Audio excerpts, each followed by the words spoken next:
মালটাকে গাড়িতে তোল। নবাব সিনেমার সেই বিখ্যাত সংলাপের কথা মনে আছে?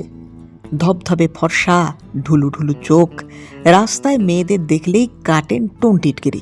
পর্দায় এটাই তার পরিচয় হয়ে উঠেছিল। কথা হচ্ছে অভিনেতা সৌমিত্র বন্দ্যোপাধ্যায়ের। টলিপাড়ার দুধে খলনায়ক ছিলেন তিনি। তাকে দেখলেই রাস্তার মা বউরা রীতিমতো ভয় পেত। একের পর এক সংলাপ এখনো ভাইরাল। 1954 সালে হুগলির পান্ডুয়ায় জন্মগ্রহণ করেছিলেন অভিনেতা সৌমিত্র বন্দ্যোপাধ্যায়।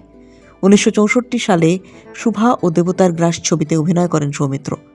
তখন তার বয়স ছিল মাত্র 10 বছর। এরপর দীর্ঘদিন তাকে দেখা যায়নি বড় পর্দায়।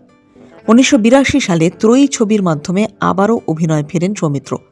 ছবিতে সুপারস্টার মিঠুন চক্রবর্তী এবং দেবশ্রী রায়ের সঙ্গে অভিনয় করতে দেখা যায় তাকে, যে ছবি বক্স অফিসে খুবই ভালো ফল করেছিল, যা সৌমিত্রর অভিনয় ক্যারিয়ারকে অনেকটা এগিয়ে দেয়।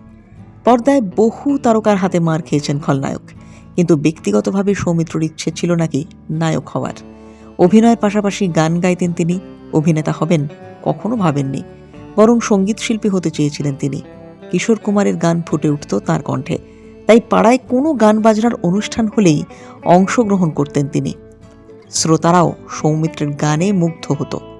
অভিনেত্রী রীতা কয়রালকে বিয়ে করেন সৌমিত্র, কিন্তু তাদের দাম্পত্য যে খুব একটা সুখের ছিল তেমনটা একেবারেই নয়।